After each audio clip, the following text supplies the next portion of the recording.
Começando agora mais um E-Show. É empreendedorismo, é inovação, é você à frente do seu negócio. Hoje você vai ver a segunda parte da entrevista com Marcelo Marques, idealizador e fundador da Mobly, a maior empresa de móveis online da América Latina. Vamos ver o Marcelo? Vamos com a gente!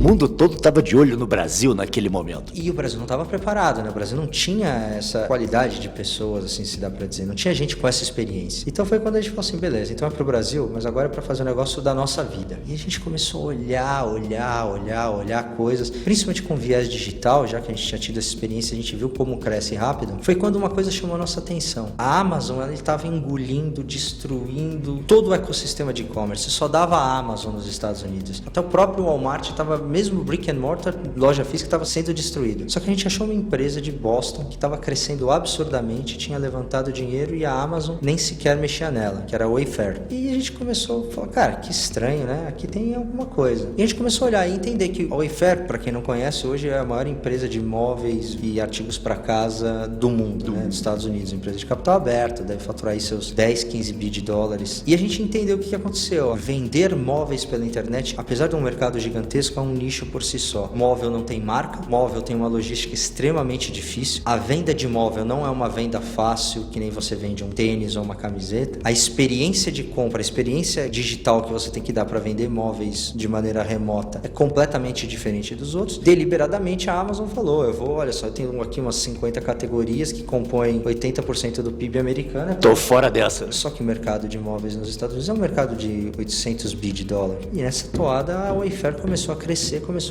E a Amazon continua fora disso, né? Hoje ela já trabalha com um pouquinho de marketplace, mas ainda são coisas pequenas, assim. O verdadeiro sortimento de móvel a Amazon ainda não tem, tanto que a Wayfair ainda nada de braçada. O campeão mesmo é a Wayfair. Exato. Então assim, a gente tinha visto que Netshoes tinha tido um certo sucesso, os grandes, né, a Cenova no caso, a B2W, ninguém fazia mais nada parecido com móveis ou artigos para casa, e a gente começou a levar essa ideia a sério. Aí quando você começa a levar essa ideia a sério, aí é o buraco do coelho, você vai entrando, e a gente começou a furiosamente escrever business plans, atrás de business plans, para chegar nos modelos. Termina o MBA, business plan basicamente montado, a gente volta pro Brasil e começa a falar com os VCs que tinham aqui. E era o começo dos VCs. Venture Capital. Os Venture Capitals, e era o começo. E assim, os caras gostavam muito da nossa história. Acho que realmente o Brasil até hoje ainda tem um problema muito grande de qualidade de pessoas, até para tocar essas empresas de alto crescimento. Mas os próprios VCs naquela época também não estavam maduros, assim, que nem, por exemplo, a gente vê hoje. Então, o cara não queria investir numa ideia nova. O cara era muito relutante, fazia 2 investimentos por ano, e quando aparecia alguém bom com uma ideia, o cara falava, não, olha, essa sua ideia é muito boa, mas cara, tem uma ideia aqui que eu investi, por que você não vem trabalhar nesse peixe urbano, ou esse Groupon? E na verdade eles estavam preferindo realmente alguma coisa que já estivesse andando, né? E não ainda na ideia. Adverse Risk Capital, né? A gente brinca que o cara estava querendo investir em uma outra coisa que ele já tinha tomado risco e não se expor. E aí é o que eu falo da serendipidade, por alguma coisa do destino, apresentaram a gente para os alemães da Rocket. A gente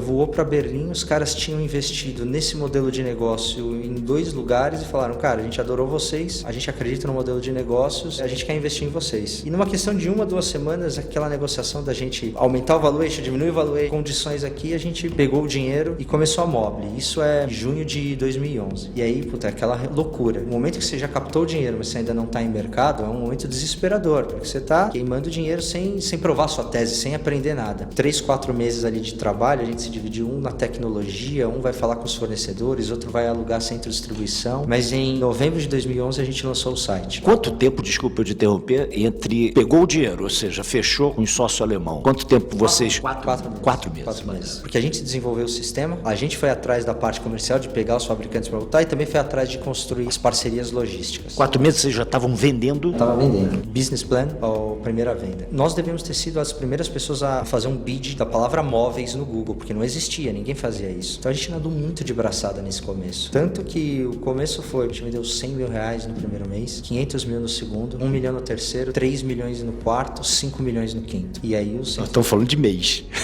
E aí o centro de distribuição travou. Aí o meu sócio Mário, que estava responsável pela logística, falou, cara, não dá, não sei o que, a tecnologia não aguentava tudo. Foi quando a gente falou, não, então vamos nos dividir de novo. Você cuida da logística, você vai cuidar da tecnologia tecnologia e eu vou lá captar mais dinheiro porque a gente precisa crescer. Uma pergunta, vocês são 3 sócios, existe uma complementaridade entre vocês? Ou seja, cada um tem uma formação diferente, ou seja, uma linha diferente? Isso que é legal. Eu acredito que essa seja talvez uma das grandes falsas verdades que a gente ouviu. A gente é prova e a gente conhece assim, eu sou um engenheiro com a formação A, preciso procurar alguém completamente diferente. Isso não é nem verdade nem mentira, assim, isso daí não é relevante, assim, para nós. E o que a gente vê, hoje a gente já investe em bastante startups e tudo mais. Eu acho que a qualidade da pessoa, as qualidades intrínsecas e a relação entre os sócios. E a relação entre os sócios, ela tem que ser aquela relação de irmãos. O irmão é aquele cara que você, primeiro, sabe que o outro quer seu bem. Geralmente vocês têm objetivos comuns. Você não tem medo de brigar, enfrentar, e você não leva pro pessoal. Você briga com seu irmão, você vai voltar, você gosta dele, você,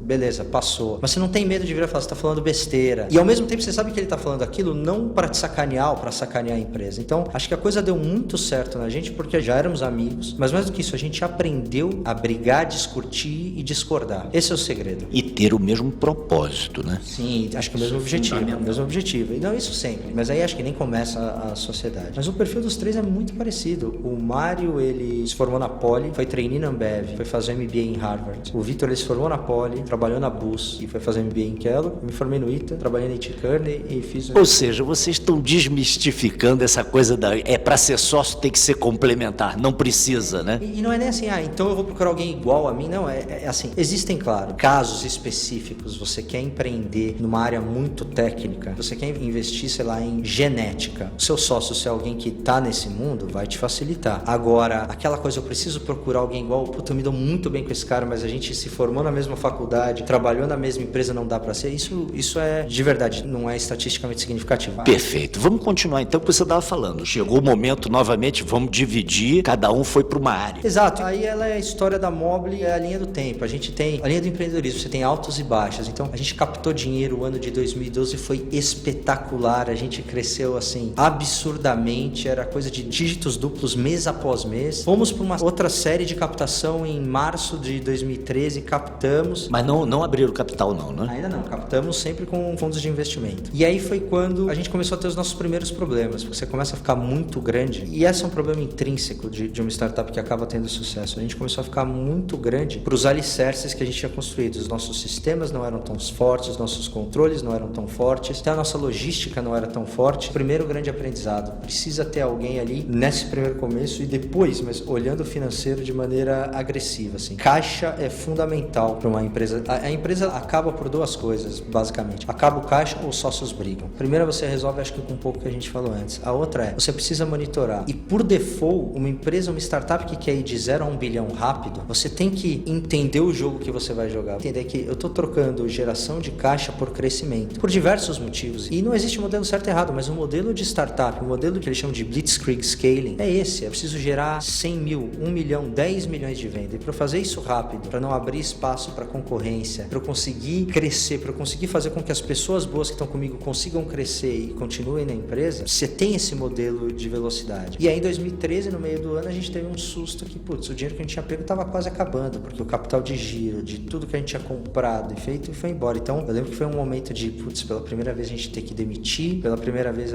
um de nós, que no caso fui eu... Mas as vendas caíram? As vendas não caíram, mas o que aconteceu foi que, por causa da logística fraca, a gente tinha muitas devoluções. E por causa dos controles fracos financeiros, a gente não teve aqueles avisos de, olha, para vender mais barato, para conseguir uma margem boa, o pessoal do comercial estava cada vez mais prometendo, em vez de eu te comprar em 60 dias, eu te compro em 30, eu te compro em 10. E essas coisas não arquitetadas, não bem comunicadas, porque você tá na loucura, te chega num mês que você tem que pagar o dobro do que você tem de dinheiro em caixa. E é o problema do caixa que você falou agora, né? Ou seja, atenção ao caixa. E aí eu acho que vem a prova maior, porque não querer empreender não é nenhum problema. Acho que empreendedorismo, tal qual ser médico ou ser atleta olímpico, é uma questão de você ser feliz com aquilo que você está fazendo. Mas acho que vale muito desmistificar. Empreendedorismo tem ótimos prós. As pessoas olham, eu posso ficar muito rico, eu posso ter muito controle do meu tempo, mas tem muitos contra. O risco que você corre, a pressão que você corre, contratar uma pessoa e demitir uma pessoa, a primeira vez que você faz, a gente brinca quase que nem virgindade, é um negócio marcante na sua vida. E chegou em julho e a gente teve que fazer um plano pela primeira vez, em vez de um plano de crescimento agressivo, tudo um plano de como é que eu consigo fazer uma conservação de caixa até eu atingir um certo próximo milestone para conseguir captar mais dinheiro. dinheiro, ou eventualmente, não vamos captar, vamos break-even a empresa.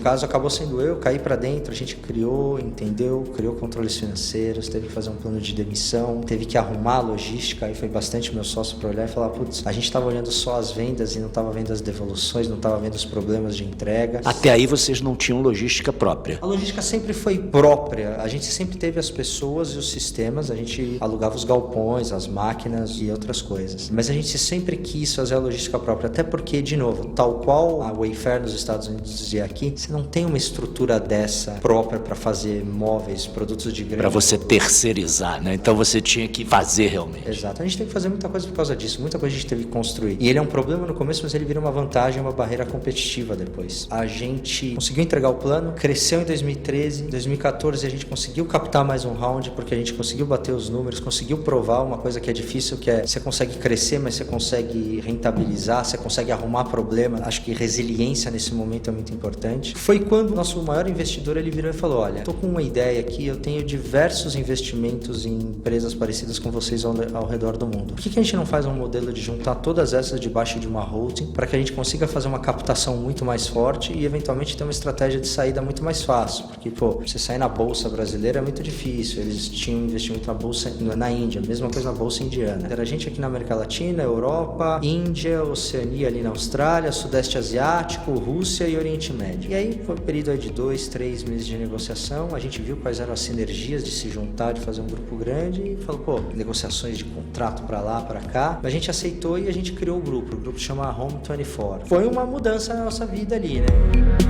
Que maravilha, hein? Próxima semana tem mais. Você vai ver a terceira parte dessa entrevista espetacular. E, obviamente, não poderia faltar a sua grande sacada e a sua grande cagada. E fecha com uma dica maravilhosa para você que quer começar a empreender. Vejo você aqui na próxima terça. Vamos à frase da semana? E a de hoje é de Lee Iacocca, uma das pessoas assim mais representativas e inspiradoras do mercado automotivo americano no século XX. E quem mandou foi Madalena Soares Franco, de Aracaju, Sergipe. Vamos à frase? Seja esforçado, obtenha todo o conhecimento possível, mas depois, pelo amor de Deus, faça alguma coisa. Lee Iacocca. Valeu, Madalena! E você aí, manda sua frase também, nós vamos encerrar o próximo programa com ela. E importantíssimo, não deixe de se inscrever, é só um clique aqui embaixo. E foi muito bom ter você aqui com a gente no E-Show, o seu canal do empreendedorismo e inovação. Até a próxima terça aí, forte abraço!